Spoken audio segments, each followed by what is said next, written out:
चल मसीहा, मेरे संग चल मसीहा, मेरे संग चल मसीहा, मेरे संग चल मसीहा। तूने चलाता जेलों के संग एमोस की राहों पर, तूने चलाता जेलों के संग एमोस की राहों पर, तूने चलाता,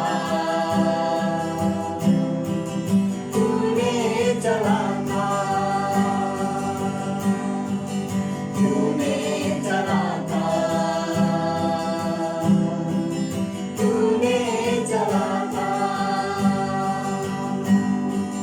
तूने खोली आँखें उनकी, तूने खोली आँखें उनकी, तूने खोली आँखें उनकी, तूने खोली आँखें उनकी।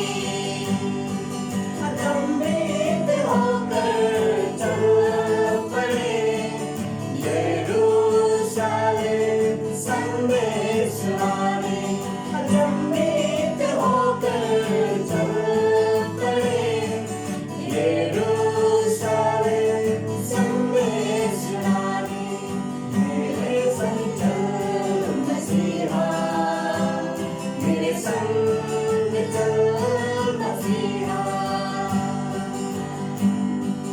अनजान है राहें मेरी, अनजान है राहें मेरी, अनजान है राहें मेरी, अनजान है राहें मेरी। डर है लगता साथ चलना, चलता रहूं मैं राहों में तेरी। डर है लगता साथ चलना, चलता रहूं मैं राहों में तेरी। मेरे संग चल मसीहा, मेरे संग चल मसीहा, मेरे संग चल मसीहा, मेरे संग चल मसीहा।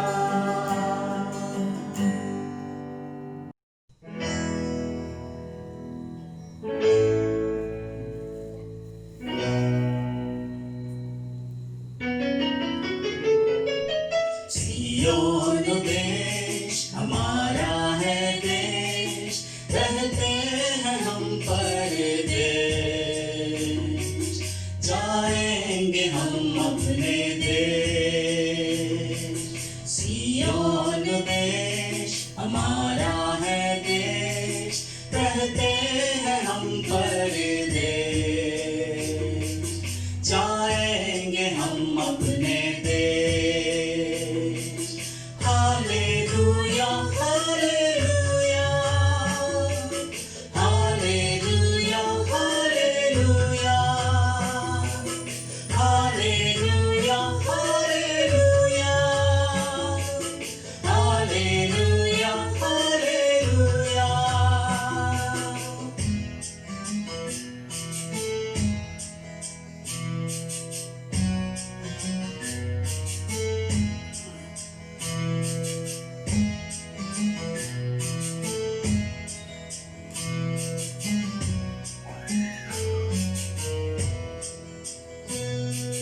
मन्ना लगाए यहाँ, जाना है हमको वहाँ। मन्ना लगाए यहाँ, जाना है हमको वहाँ।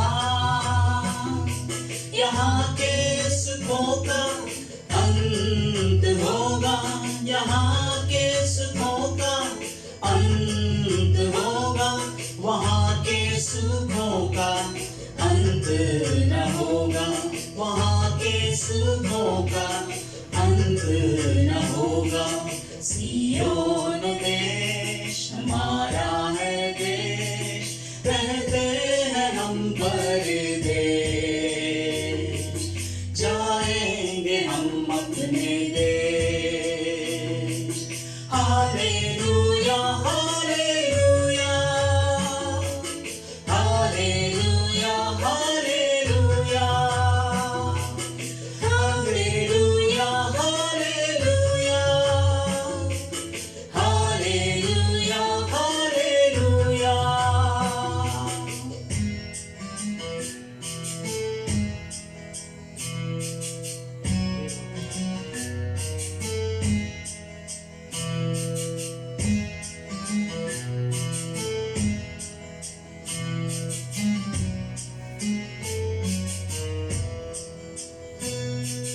दुख जो हमारे यहाँ ना होंगे फिर वहाँ, दुख जो हमारे यहाँ ना होंगे फिर वहाँ,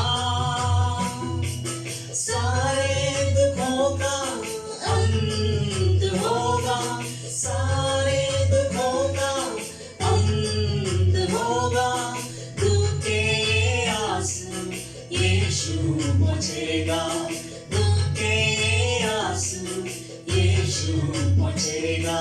सियोन देश हमारा है देश, रहते हैं हम परदेश, जाएंगे हम अपने देश। Hallelujah hallelujah hallelujah hallelujah hallelujah hallelujah hallelujah hallelujah.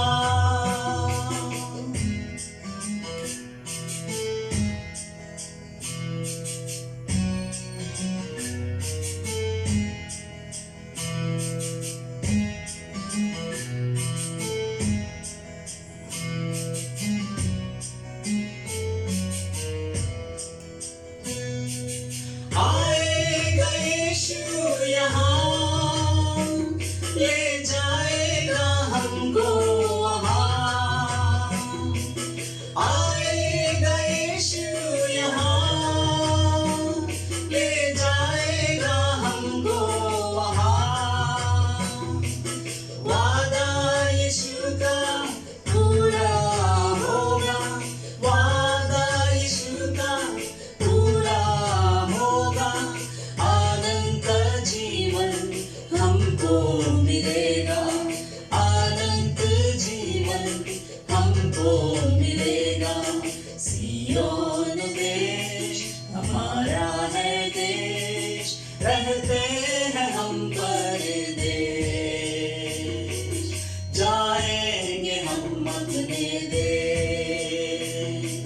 सियोन देश हमारा है देश, रहते हैं हम परदेश,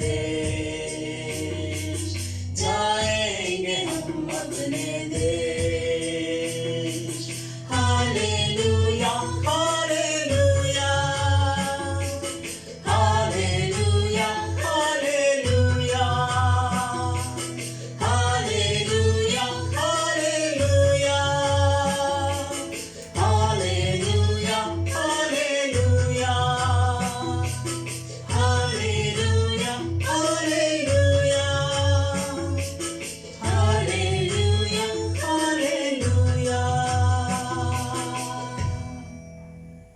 मैं आज आप सबको इस सभा में स्वागत करता हूँ और इस सभा को हम शुरू करने से पहले हम प्रार्थना करेंगे।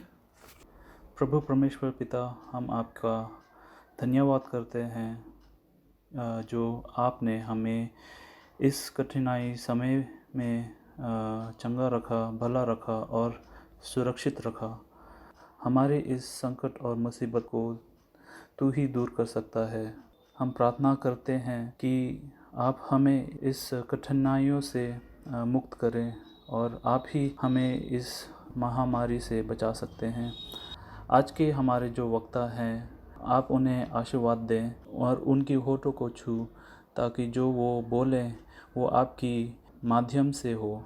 और आज जो भी आज की सभा में शामिल हैं और जो नहीं आ पाए, जो नहीं शामिल हो पाए इस सभा पे, आप उन्हें भी आशीष दें और चंगा रखें। ए प्रभु पिता, हम पापी हैं, हम हमारे पापों को माफ़ कर और हमें क्षमा कर। हमारी प्रार्थनाओं को तू सुन और ग्रहण कर। और तू जानता है जो भटके हुए लोग हैं उन्हें तू रास्ता दिखा और सही रास्ते पे ले आ। और हमारी यही आपसे विनती है कि आप हमारी ये जो प्रार्थना है वो सुने और हमें बरकत दे। ये प्रभु यीशु के नाम से हम प्रार्थना करते हैं, आमीन। आप सबको साबत मुबारक। परमेश्वर का धन्यवाद हो, क्योंकि उन्होंने हमारे जीवन में एक और साबत देखने को दिया है। जैसे हम इस पवित्र दिन में प्रवेश करते हैं, परमेश्वर की अनुग्रह और उसका जो प्रेम है हमारे लिए बहुत आयत से है। मैं परमेश्वर का बहुत बहुत धन्यवाद करता हूँ। आज उन्होंने आपके सामने अपने वचन पेश करने के लिए चुना है और मैं धन्यवाद देना चाहता हूँ हमारे नॉर्दर्न इंडिया यूनियन के अगुओं के लिए, जिन्होंने ये ऑनलाइन मिनिस्ट्री के माध्यम से आज अलग अलग उपदेशकों, पादरी प्रचारकों के द्वारा हम सबको आत्मिक बढ़ोतरी के लिए परमेश्वर का वचन सुनने को मिल रहा है। मैं एक बार फिर से परमेश्वर का बहुत धन्यवाद करता हूँ। हम आगे जाने से पहले एक छोटी सी दुआ करें। हमारा सृष्टिकर्ता, उद्धारकर्ता परमेश्वर पिता, हम आज पवित्र दिन के शुरुआत में तेरे पास आते हैं। जितने भी आज ऑनलाइन के माध्यम से तेरे वचन को सुनने के लिए अपने अपने घरों में, अपने अपने जगहों में, अपने अपने कमरों में बैठे हुए हैं, हे प्रभु, हम चाहते हैं तो अपने पवित्र आत्मा के द्वारा हमारे मनों को तू खोल और हमें आत्मिक रूप से सक्षम बना कि हम तेरे पीछे चलने वाले बन सकें। प्रार्थना प्रभु यीशु के नाम में मांगता हूँ, तो इसे स्वर्ग में ग्रहण कर, आमीन। अगर आप याद करते हैं, पिछले सप्ताह वेस्पर्स के समय जो संदेश हमें मिला था वो स्वर्ग के विषय में था। स्वर्ग एक ऐसी जगह है जो मनुष्य के चित्त में कभी नहीं आया और मनुष्य के कल्पना में भी ये नहीं आया है। यानी कहने का मतलब है कि वो एक बहुत ही खूबसूरत जगह है। उसी सिलसिले में आज का मेरा विषय है, क्या आप उस स्वर्ग के नागरिक बनना चाहेंगे?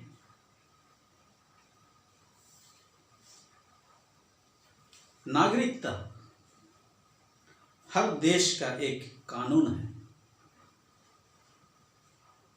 जिसके पास नागरिकता की सर्टिफिकेट नहीं है, उसे उस देश में रहने की इजाज़त नहीं है। वो चाहे भारत ही क्यों ना हो, दुनिया में आज बहुत सारे देश हैं और हर एक देश में अपना कानून है और यह एक कानून हर एक देश में पाया जाता है कि मनुष्य को नागरिकता का जो सर्टिफिकेट है उसको दिखाया जाए। आज हमारे पास आधार कार्ड है, राशन कार्ड है या फिर वोटर कार्ड है, पैन कार्ड है। ये सारे कार्ड्स जब हम रखते हैं तो ये साबित करता है कि हम भारतीय हैं। सन 1931 की बात है। साइरस एल लुंडन जो जहाज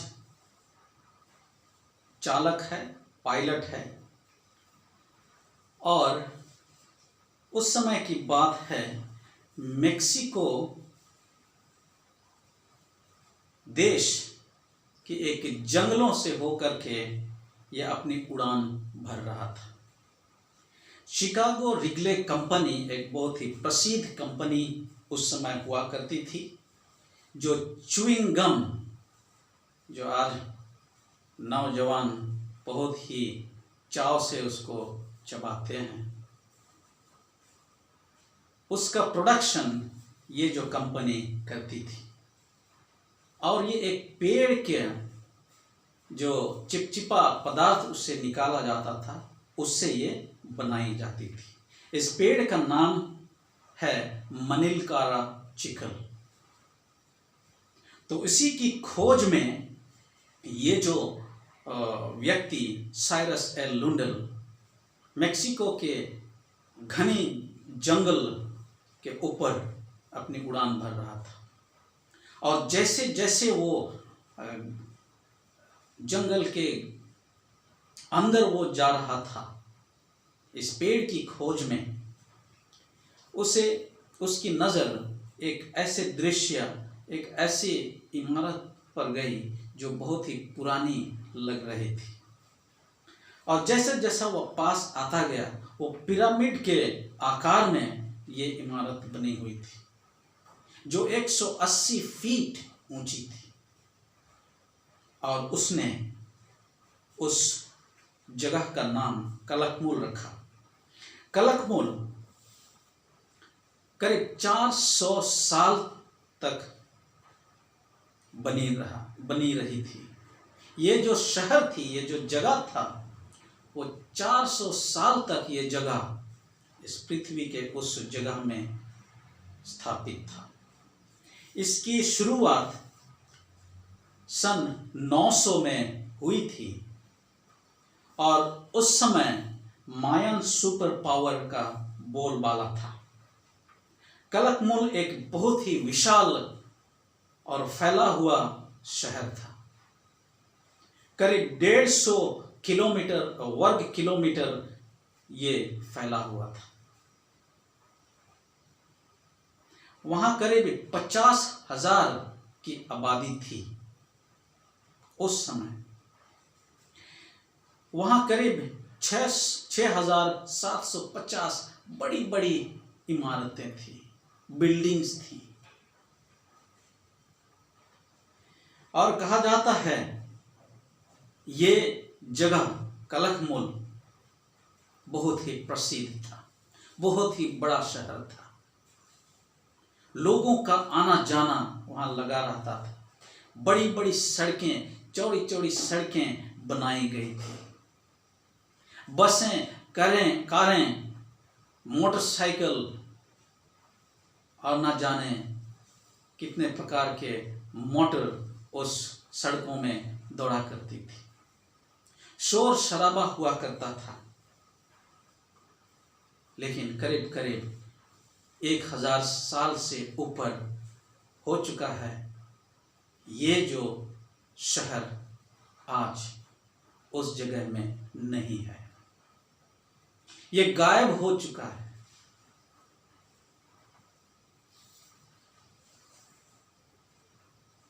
बड़ी बड़ी इमारतें थी वो जमीन के अंदर समा चुकी है। इतना चहल पहल वहां था, बिल्कुल सन्नाटा छा गया।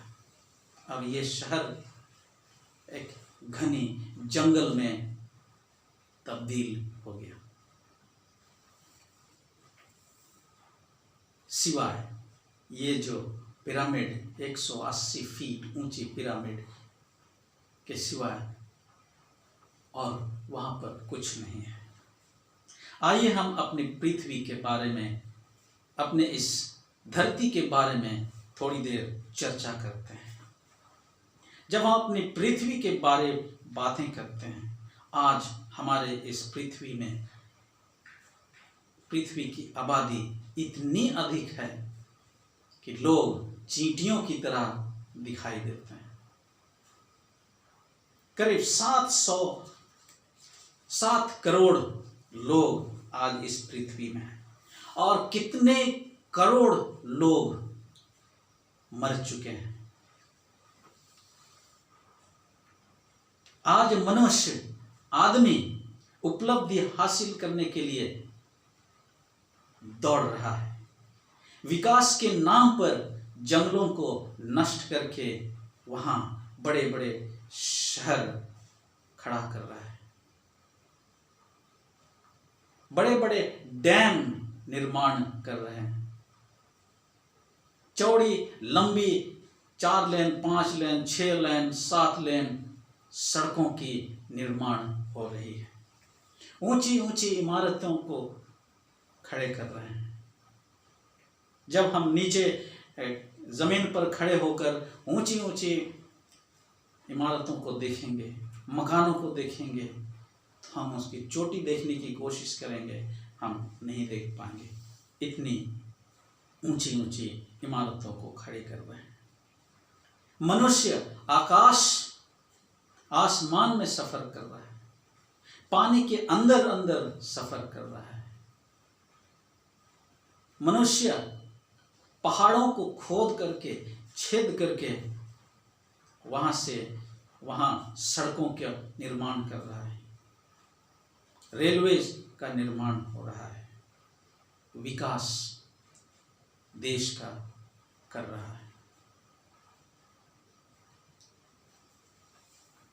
इतना ही नहीं, जब हम बड़े बड़े शहरों को देखते हैं, विशेषकर रात में देखते हैं, कभी ना बुझने वाली बत्तियां जलती रहती हैं। पूरे शहर को जगमगाता हुआ हम देखते हैं, जगमग जगमग होता हुआ शहर को देखते हैं और ऐसा महसूस होने लगता है कि हमारा रहना इस पृथ्वी में हमेशा हमेशा के लिए तय हो गया है। ये शहर कभी खत्म नहीं होने वाला है, ये पृथ्वी कभी खत्म नहीं होने वाला है, ऐसा महसूस होने लगता है। लेकिन मेरे प्रियो, बाइबल कहती है समय आ रहा है। जो मनुष्य ने इतनी उपलब्धियां हासिल किया है, वो सब गायब हो जाएगा। कलक मूल की तरह ये गायब हो जाएगा, उसका नामो निशान नहीं रहेगा। टोक्यो की बात करें हम, न्यूयॉर्क की बात करें हम, शिकागो की बात करें हम, लंदन शहर की बात करें हम, इतने बड़े बड़े शहर सारे लुप्त हो जाएंगे। मनुष्य अपने ही काम के द्वारा इसको नष्ट नहीं करेगा, बल्कि मनुष्य के ना होने पर, मनुष्य की इस पृथ्वी में ना होने की वजह से ये सब कुछ नष्ट हो जाएगा, खत्म हो जाएगा, क्योंकि इनकी देख रेख करने वाला कोई नहीं रहेगा।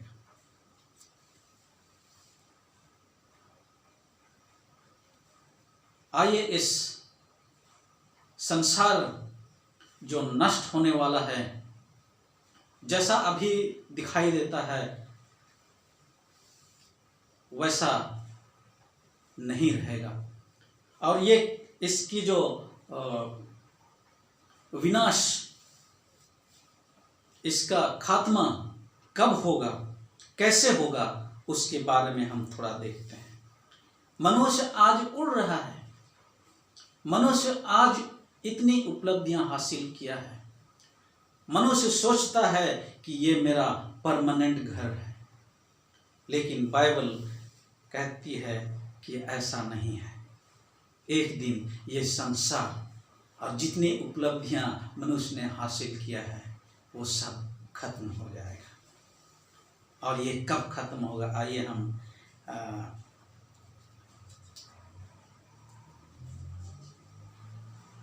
परमेश्वर का वचन को खोलते हैं। इसकी कहानी कब होगी और इसकी खात्मा होने की कहानी कब शुरू होगी। प्रकाशित वाक्य 1 उसका 7वां पद में हम पढ़ेंगे।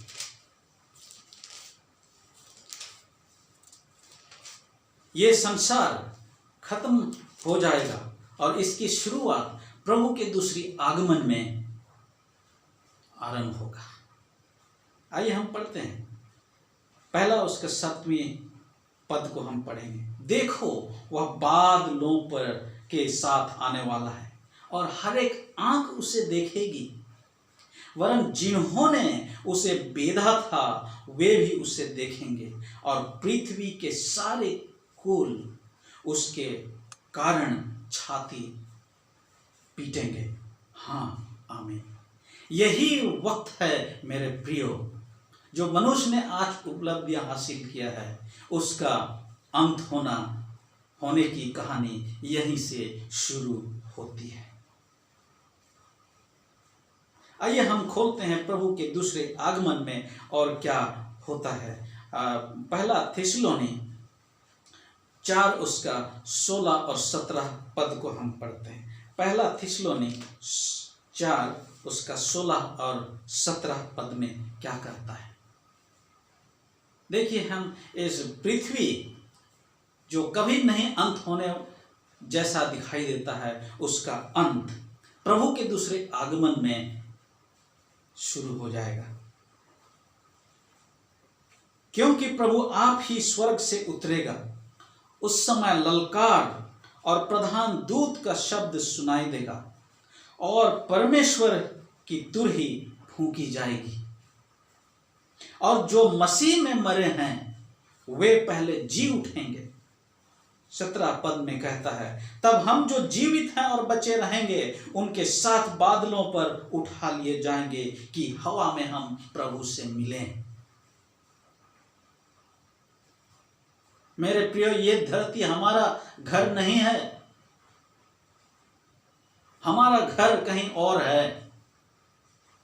लेकिन आज मनुष्य सोचता है कि यही पृथ्वी, यही धरती हमारा हमेशा का घर है। प्रभु की तुरही फूंकी जाएगी और जितने मसीह में मरे हैं सभी जी उठेंगे। उसके बाद हम जो जीवित रहेंगे, विश्वासी जीवित रहेंगे, हम सब बादलों में उठा लिए जाएंगे ताकि हम प्रभु को हवा में मिलेंगे। कितनी खुशी की बात है। आइए हम थोड़ा सा जो घटना होने वाली है इनको हम देखेंगे। जब प्रभु यीशु दूसरी बार आएंगे क्या क्या होगी, क्या क्या होने वाला है, कैसे कैसे घटनाएं घटेंगी, उनको हम देखेंगे। सभी बातों को हम नहीं देखेंगे लेकिन कुछ को हम देखेंगे। जैसे यीशु मसीह दूसरी बार आएंगे, तुरही फूंकी जाएगी। अपनी सेना के साथ यीशु मसीह दोबारा आएंगे और तुरही फूंकी जाएगी। जैसे ये तुरही फूंकी जाएगी, आप कल्पना कीजिए इस पृथ्वी में कितनी कब्रें हैं। सारी कब्रें फट जाएंगी और जो मिट्टी में मिल चुके हैं, जो कण कण मिट्टी बन गया है, मनुष्य का जो शरीर वो मिट्टी बन गया है, हड्डियां सड़ गई हैं, प्रभु उन सबको इकट्ठा करेगा और उनको जोड़ेगा और जोड़ जोड़ कर करोड़ों को जीवित करेगा फिर से। और जब ये जीवित हो जाएंगे, हम जो जीवित विश्वासी पाए जाएंगे, हम सब प्रभु से आसमान में मिलेंगे, बादल में मिलेंगे और हम स्वर्ग चले जाएंगे। दूसरा तरफ क्या होगा? जितने लोग न्याय में अविश्वासी पाए गए, बुरे लोग पाए गए, दुष्ट पाए गए, ये सारे लोग यीशु मसीह की उस महिमा को देख करके, उस तेज ज्योति को देख करके मर जाएंगे। दूसरा थिस्सलुनी 2 उसका 8 को हम जब पढ़ते हैं, चलिए हम खोलेंगे दूसरा थिस्सलुनी 2 उसका 8वां पद को हम पढ़ेंगे। दूसरा थिस्सलुनी 2 उसका 8वां पद को हम पढ़ते हैं।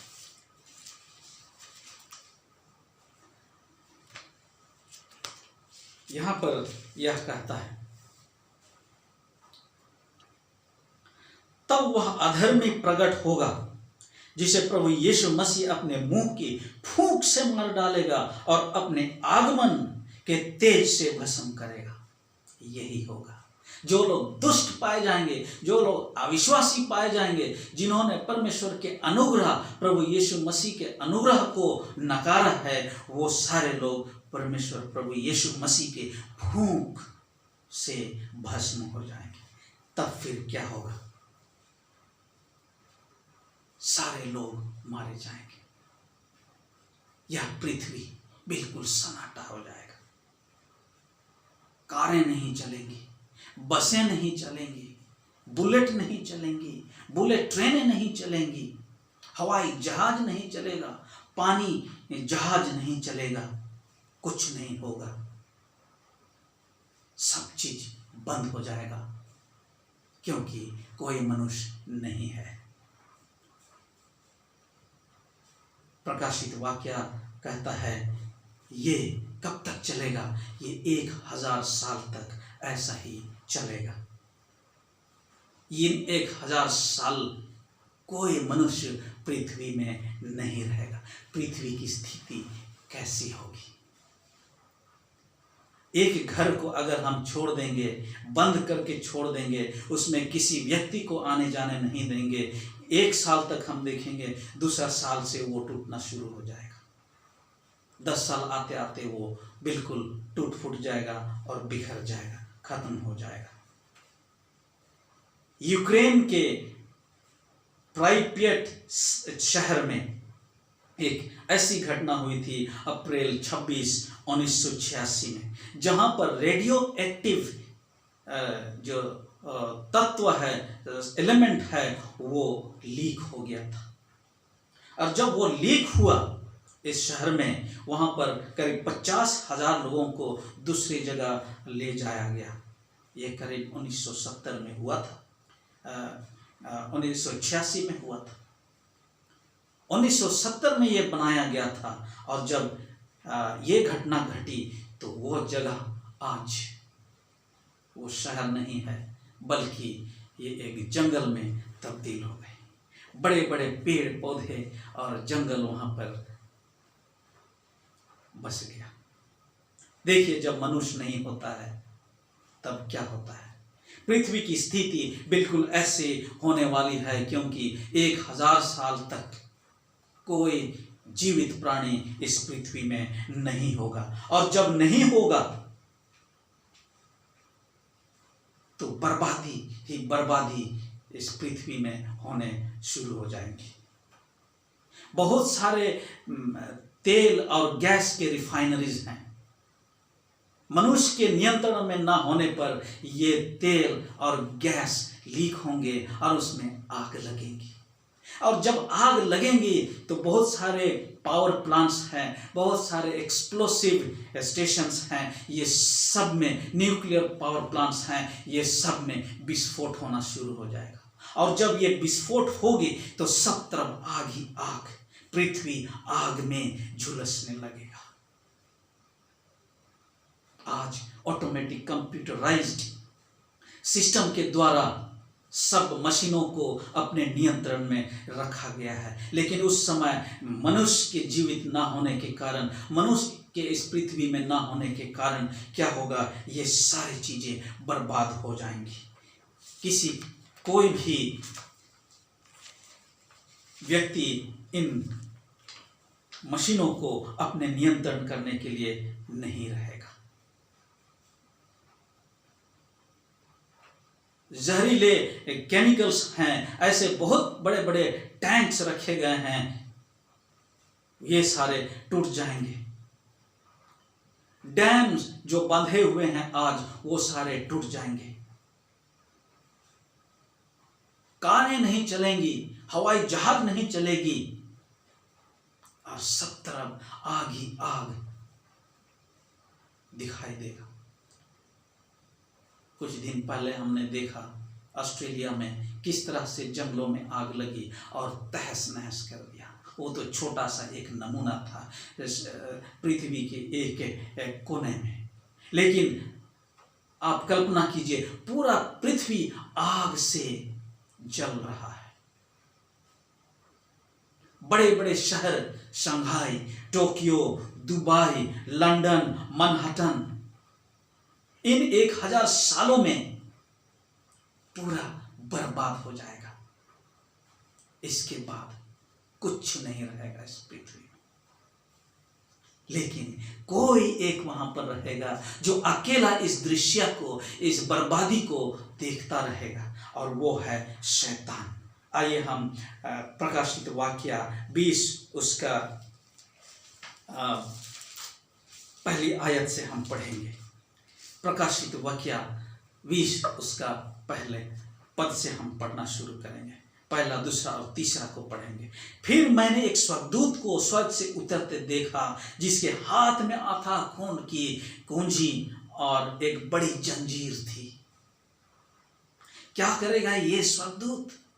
उसने उस अजगर व सांप, जो पुराना सांप कहलाता था, जो इब्लिस और शैतान है, पकड़ के 1000 वर्ष के लिए बांध दिया और उसे अथाह कुंड में डालकर बंद कर दिया, और उस पर मुहर लगा दी कि वह 1000 वर्ष के पूरे होने तक जाति जाति के लोगों को फिर ना भरमाए।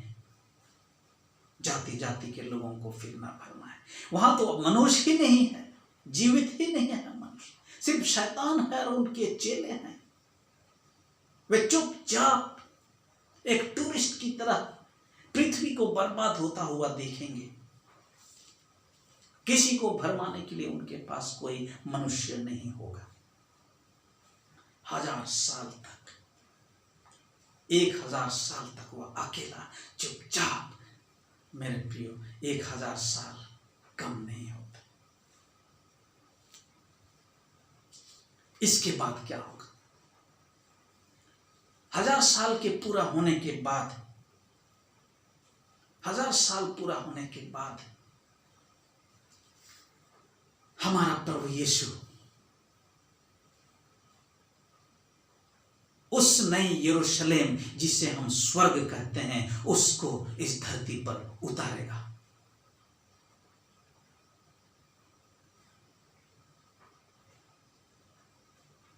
और जब इसे उतारेगा, बाइबल कहती है, इसको हम पढ़ेंगे, प्रकाशित वाक्य 21 उसका पहला पद से हम पढ़ेंगे। फिर मैंने नए आकाश और नई पृथ्वी को देखा, क्योंकि पहला आकाश और पहली पृथ्वी जाती रही थी और समुंदर भी ना था। दूसरा पद में कहता है, मैं फिर मैंने पवित्र नगर नए यरूशलेम को स्वर्ग से परमेश्वर के पास से उतरते देखा। नया यरूशलेम मेरे प्रिय, स्वर्ग से उतरते देखा, परमेश्वर के पास से उतरते देखता है यूहन्ना, जो प्रकाशित वाक्य को लिखने वाला है।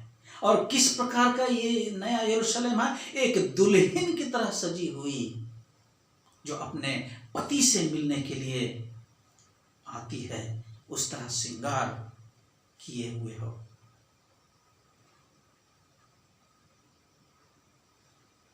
3 पद में कहता है, फिर मैंने सिंहासन में से किसी को ऊंचे शब्द से यह कहते हुए सुना, देखो परमेश्वर का डेरा मनुष्यों के बीच में है, अर्थात नया यरूशलेम को इस पृथ्वी में दोबारा ले आएगा।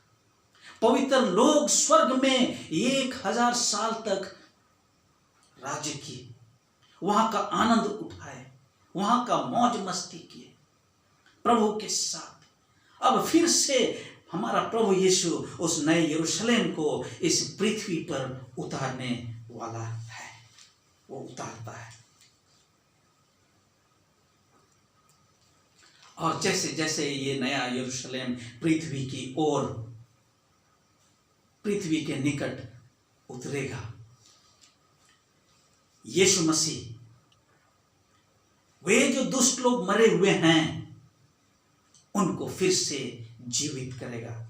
जो हम प्रकाशित वाक्य 20 उसका 5वां पद में हम पढ़ते हैं, जब तक ये 1000 वर्ष पूरे ना हुए तब तक शेष मरे हुए ना जी उठे।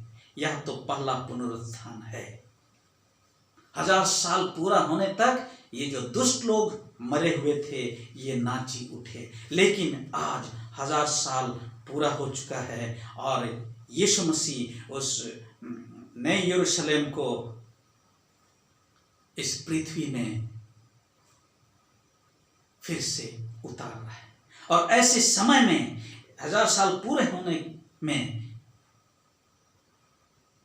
प्रभु यीशु अपनी महाशक्ति से उन लोगों को फिर से जीवित करेगा जो दुष्ट थे, उसके तेजोमय रोशनी से मरे थे दूसरे आगमन में। और ये सारे लोग जीवित हो जाएंगे और इनकी गिनती परमेश्वर का वचन कहता है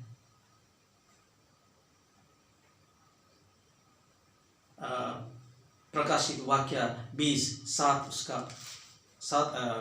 उसका 7 और 8 पद में कहता है, कितने होंगे ये लोग?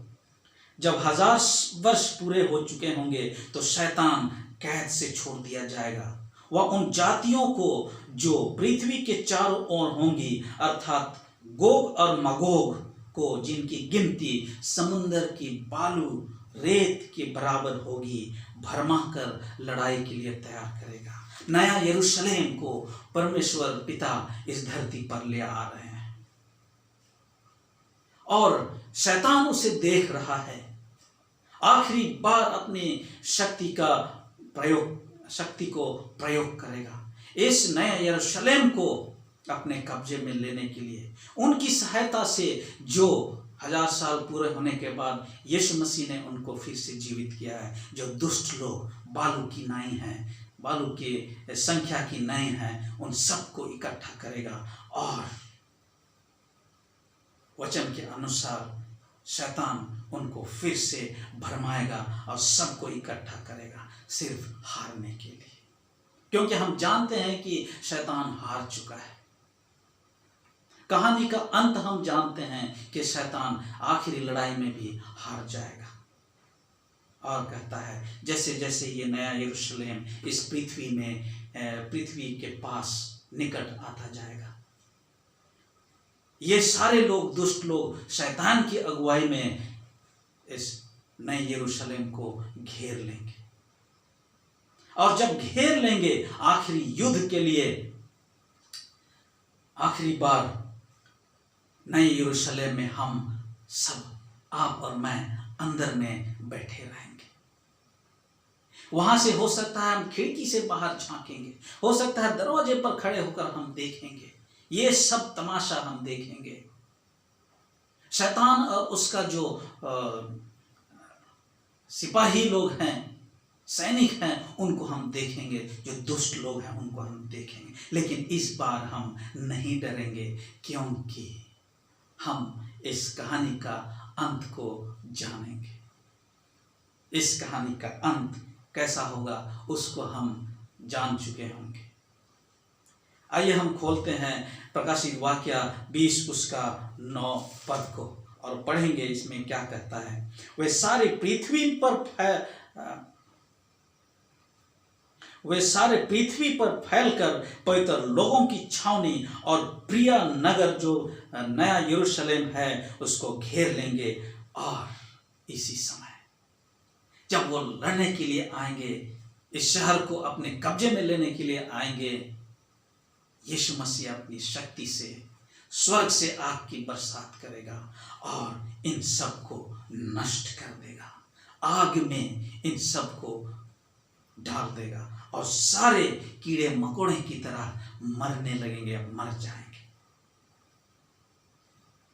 और इसके बाद क्या होगा?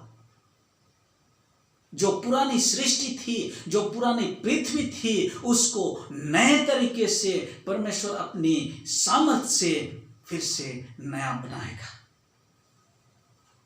पूरा संसार जो हम आज देखते हैं, मनुष्य इतनी उपलब्धियां हासिल किया है, आसमान पर चला गया है, सोचने लगा है कि वो दूसरे ग्रहों में अपना घर बनाएगा, चांद पर पहुंच चुका है, इतनी उपलब्धियां हासिल किया है, लेकिन मनुष्य नहीं जानता है कि ये पृथ्वी एक दिन बिल्कुल पूरी तरह से नष्ट हो जाएगा, बर्बाद हो जाएगा।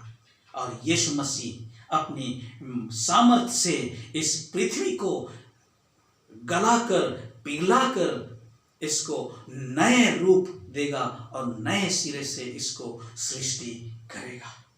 और जितना पाप है, जितना गंदगी है, जितना इसमें दुष्टता है, वो सबको जड़ समेत खत्म करेगा। आइए हम दूसरा पतरस 3 उसका 10 और 12 को पढ़ते हैं।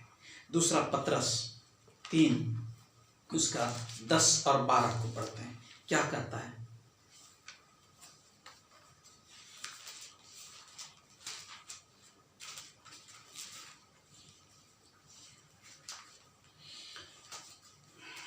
दूसरा पतरस 3 उसका 10 और 12 यहाँ पर यह यूं कहता है, परंतु प्रभु का दिन चोर के समान आ जाएगा। उस दिन आकाश बड़ी हड़हड़ाहट के शब्द से जाता रहेगा और तत्व बहुत ही तप्त होकर पिघल जाएंगी और पृथ्वी और उस पर के काम जल जाएंगे। जहरीले तत्व, बहुत सारे तेल जो इस पृथ्वी धरती के अंदर है, ये सारे आग इसमें पकड़ लेगी और ये पृथ्वी बिल्कुल गर्म पानी तेल जैसा उबलता है उस तरह उबलने लगेगा। और इस उबलने में और इसके बीच में शैतान और जितने भी बुरे काम इस पृथ्वी पर आज तक हुई है और उस समय तक होंगे, ये सारे उसमें जल जाएंगे। और परमेश्वर हमारा प्रभु यीशु एक नई पृथ्वी की सृष्टि करेगा। हम प्रकाशित वाक्य 21 उसका 1 और 3 से 5 में हम पढ़ते हैं। प्रकाशित वाक्य 21 का 1 में हम पढ़ते हैं, फिर मैंने नए आकाश और नई पृथ्वी को देखा, क्योंकि पहला आकाश और पहली पृथ्वी जाती रही थी, समुंदर भी ना था।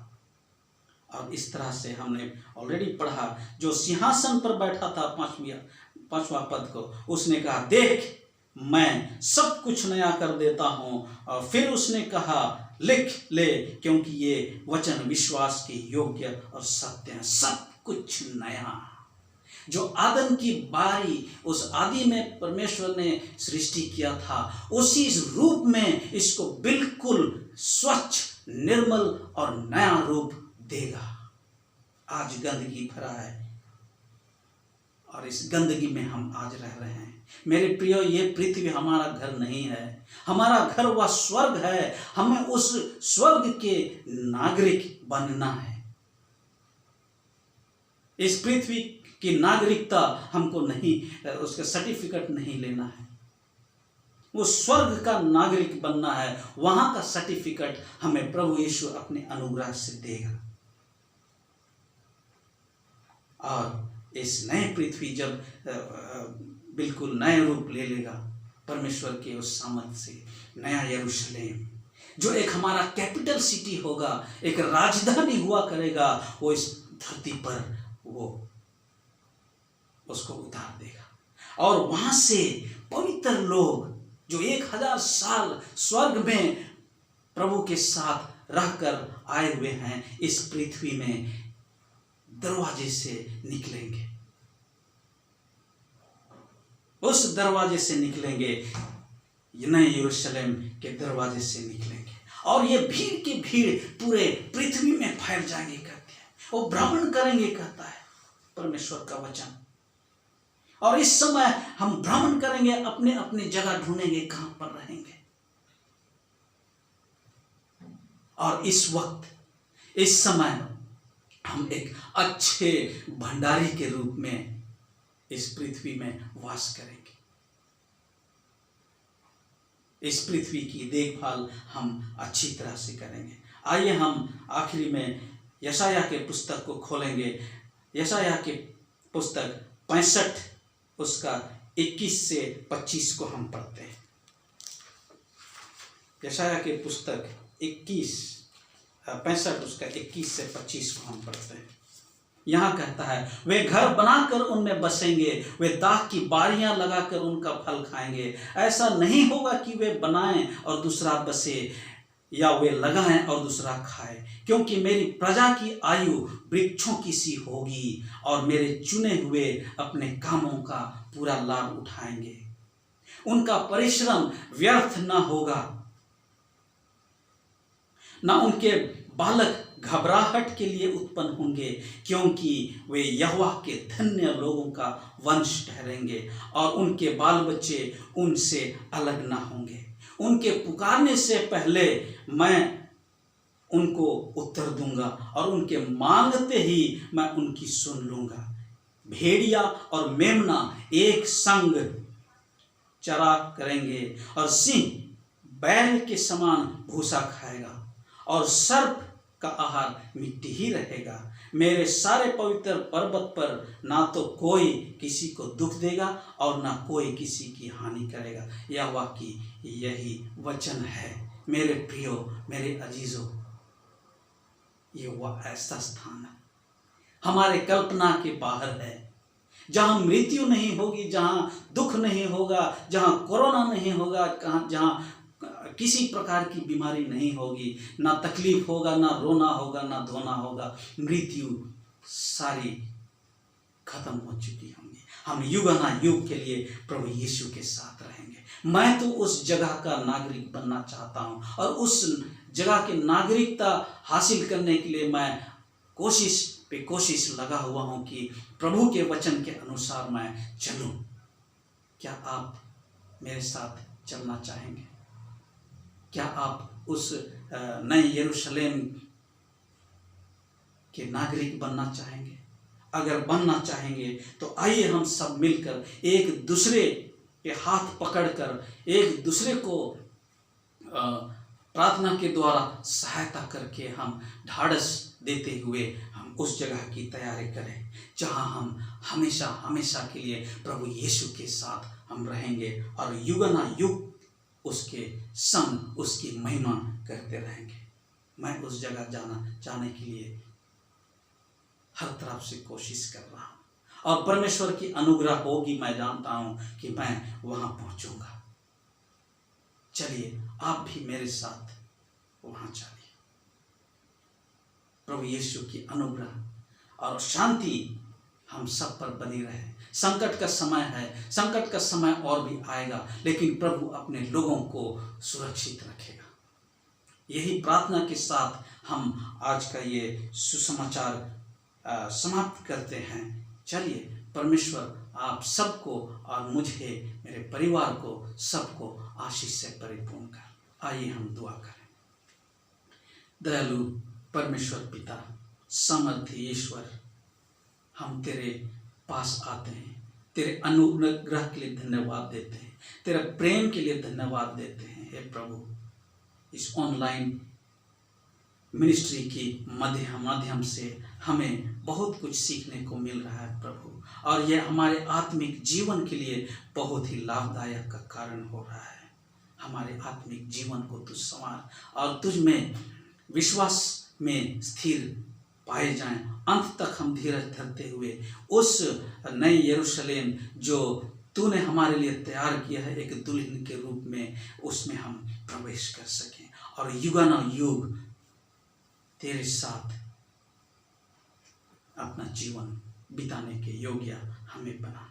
प्रभु यीशु के नाम में इस प्रार्थना को हम चाहते हैं, तो स्वर्ग में ग्रहण कर। आमीन।